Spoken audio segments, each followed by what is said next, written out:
Good morning, this is Scott from Pompously Political. Did you catch the State of the Union address last night? I did, and I'm excited to talk about it. But I'm not going to talk about it here. Jimmy and I will be doing a special edition tonight to go over all the juicy details of the State of the Union address. But what we're going to discuss today is the Republican response.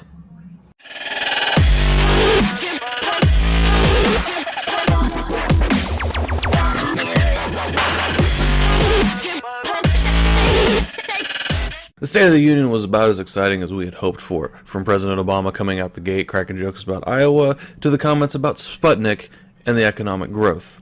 But of course, the Republicans missed all of that. The Republican response was given by South Carolina Governor Nikki Haley, yet another sacrificial lamb led to the slaughter. But don't just take my word for it.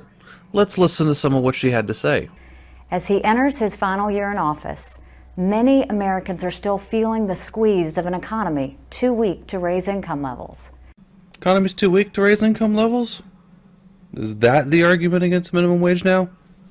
Sorry, don't let me stop you. Please continue, Governor Haley. We're feeling a crushing national debt, a health care plan that has made insurance less affordable and doctors less available, and chaotic unrest in many of our cities. It's so terrible. What the Democrats have done since they've been in charge of Congress. Wait a second. Something's off. Something's not right. Oh, that's right. You guys control Congress. We need to be honest with each other and with ourselves.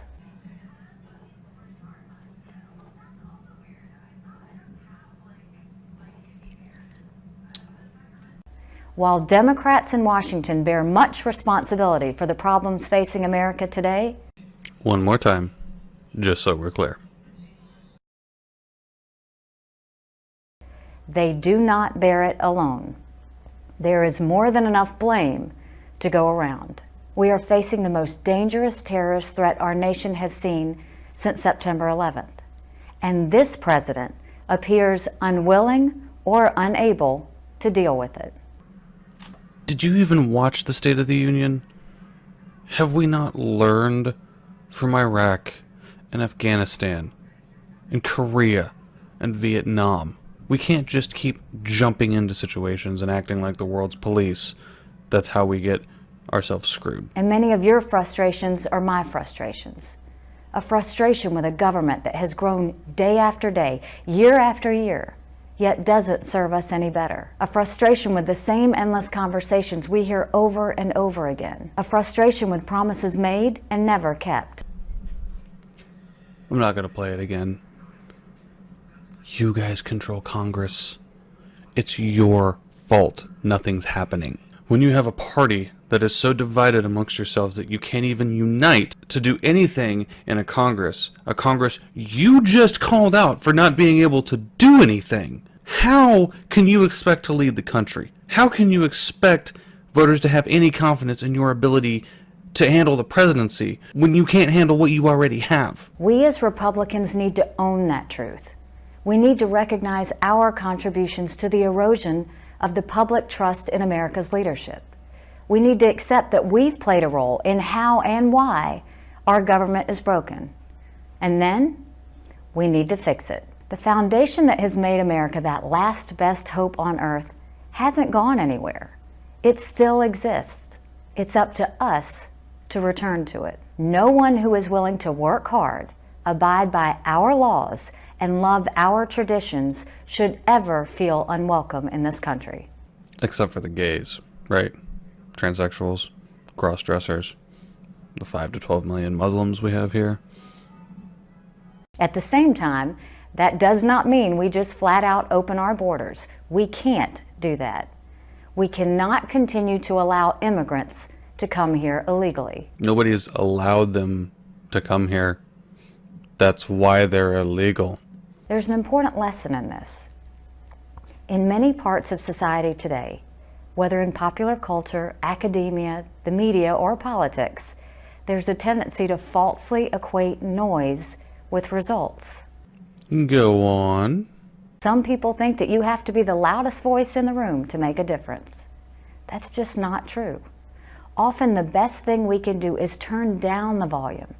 When the sound is quieter, you can actually hear what someone else is saying. Here it is, the shining moment of the Republican response. Saying it without saying it that Donald Trump absolutely will not get the nomination to be the Republican presidential candidate, while immediately going into the picture of the idyllic dream world when a Republican controls the White House.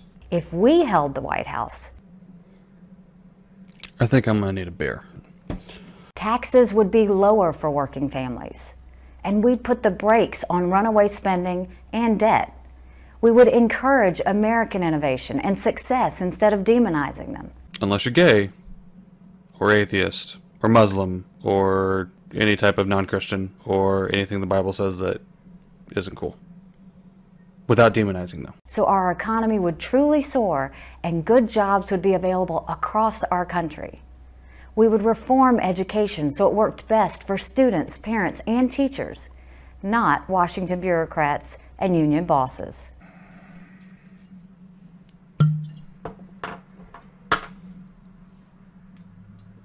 We would end a disastrous healthcare program and replace it with reforms that lowered costs and actually let you keep your doctor. We would respect differences in modern families, As defined by the Bible. but we would also insist on respect for religious liberty as a cornerstone of our democracy. What we really mean is for the freedom for Christians to do whatever they want, and everybody else can go fuck themselves. We would recognize the importance of the separation of powers and honor the Constitution in its entirety. And yes, that includes the Second and 10th Amendments. But does it include the separation of church and state? We would make international agreements that were celebrated in Israel and protested in Iran, not the other way around. Because giving energy to millions of people while preventing a hostile country from getting a nuclear weapon is not something to be praised. And rather than just thanking our brave men and women in uniform, we would actually strengthen our military, so both our friends and our enemies would know that America seeks peace.